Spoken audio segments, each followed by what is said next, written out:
En plus du mec qui agit bizarrement, Jérémy s'est dit qu'à tout moment, il sort de sa grosse veste une arme à feu ou bien une arme blanche et pourrait menacer Jérémy. Bon, avant de commencer cette vidéo, je demande un maximum de jugement sur cet énorme bouton. Ouais, celui juste ici. Allez-y, lâchez le plus de jugement, c'est bon, j'encaisse. Ok, c'est bon, c'est fait. On passe à autre chose. Merci. Salut à tous, j'espère que tu le regardes encore. Putain, un sacré filou, toi. Allez, laisse-le tranquille, c'est qu'un bouton, ça va aller. Salut à tous, j'espère que vous allez bien. Aujourd'hui, on ne se retrouve pas pour un thread d'horreur. Ouais, mais pour 2 threads d'horreur. Ouais.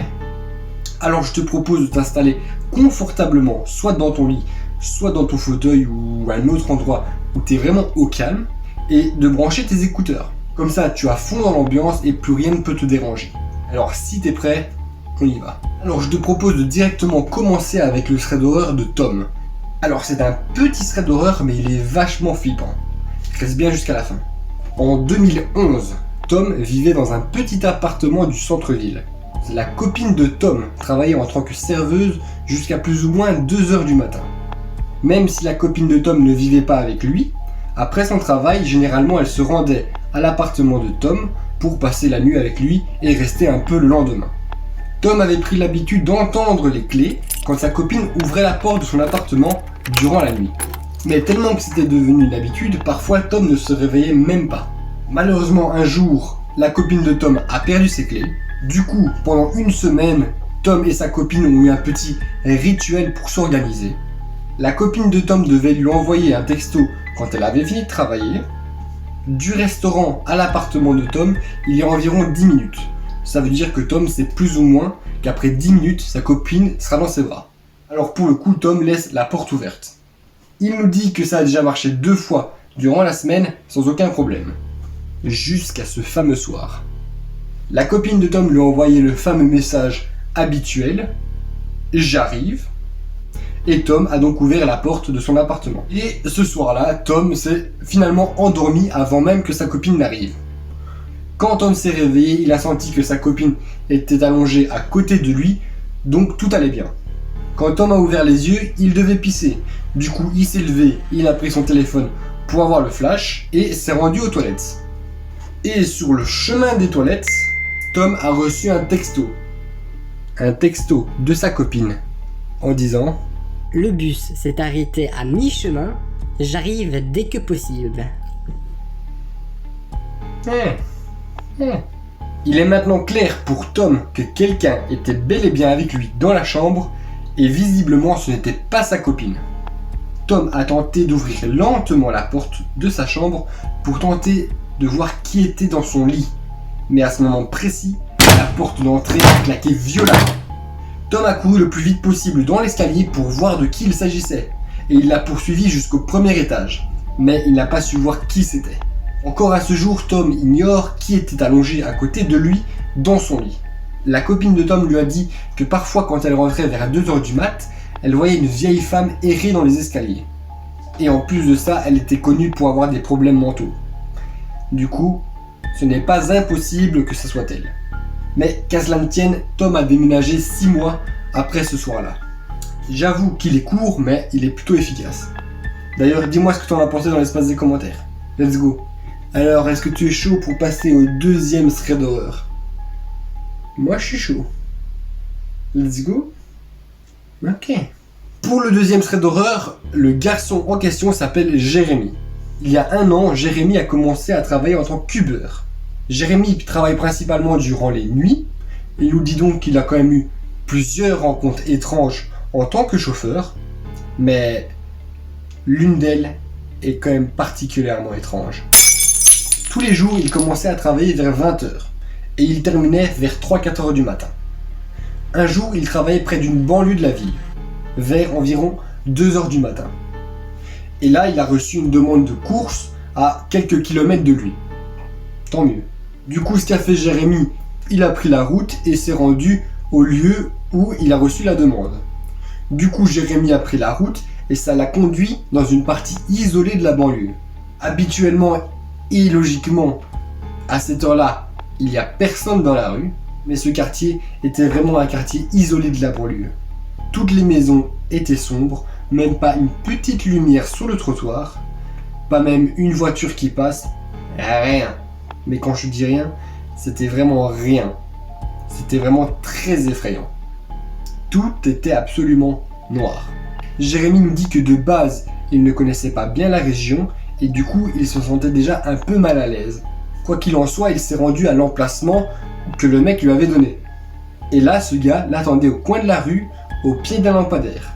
Jérémy a garé la voiture et l'homme a ouvert la portière et est monté. Il nous dit qu'il avait une veste surdimensionnée, qu'il était en sueur, il avait des gouttes de transpiration qui lui coulaient du front. Il nous dit aussi qu'il sentait une drôle d'odeur et qu'il semblait avoir peur. Il a regardé sur le siège arrière de la voiture, puis il a regardé sur les côtés de la voiture comme s'il cherchait quelque chose. Jérémy trouvait ça bizarre, mais ça ne le dérangeait pas trop. Et après, il a commencé le voyage. Et une fois que Jérémy a regardé l'application pour voir la destination, il s'est rendu compte que quelque chose n'allait pas. L'endroit où il devait déposer cet homme était à Mexico, à 900 km de où il se trouve. Mais... Et là, Jérémy lui a dit que quelque chose ne va pas, qu'il y a un petit problème là. Et là, le mec lui a dit qu'il a pressé un itinéraire aléatoire parce qu'il habitait à proximité, à quelques pâtés de maison de là. En plus de ça, cet homme dit que son téléphone n'a plus de batterie, que donc il ne peut pas utiliser son compte bancaire, et que donc il le paiera en liquide. Ça sent la couille, ça mon pote. Jérémy, attention à toi. J'ai comme l'impression que tu vas te faire carotte. En plus de ça, cet homme ne l'a pas regardé du tout, même pas une seule fois. Mais Jérémy insiste sur le fait que l'homme semblait effrayé, car il respirait vite et fort, et semblait essayer de le cacher. Quelque chose ne va pas. Alors Jérémy a démarré la voiture et il prenait les routes que l'homme lui indiquait de prendre. Mais après quelques blocs et quelques tournants, Jérémy s'est rendu compte qu'il tournait en rond. Alors là, Jérémy lui a demandé C'est quoi ton problème? Et là, l'homme lui a répondu que sa copine l'avait quitté un peu plus tôt dans la soirée et qu'il soupçonnait qu'elle sortait déjà avec un autre mec. Sur ça, Jérémy lui a dit que ce n'était pas du tout son problème, ni son travail, et qu'il devait descendre de la voiture. Et là, l'homme s'est énervé et a crié sur Jérémy en lui disant de se taire. Ta gueule!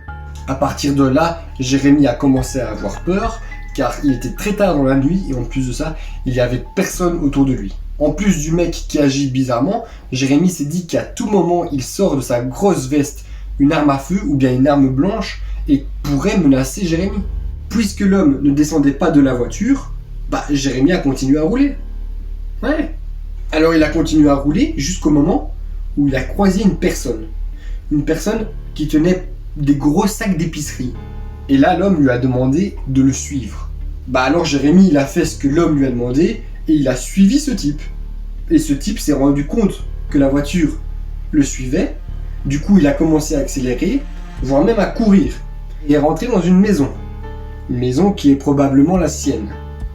Et forcément, le passager de Jérémy lui a dit de se garer devant cette maison.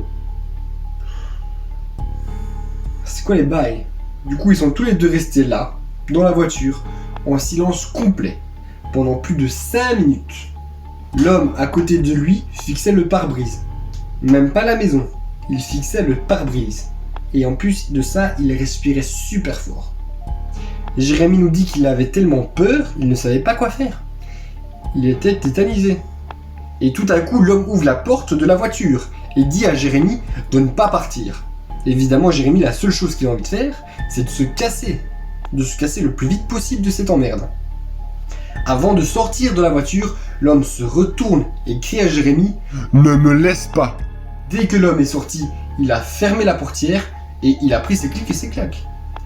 Ouais. Une fois que Jérémy est rentré chez lui, il a directement appelé les policiers et il a raconté tout ce qui s'est passé ce soir-là.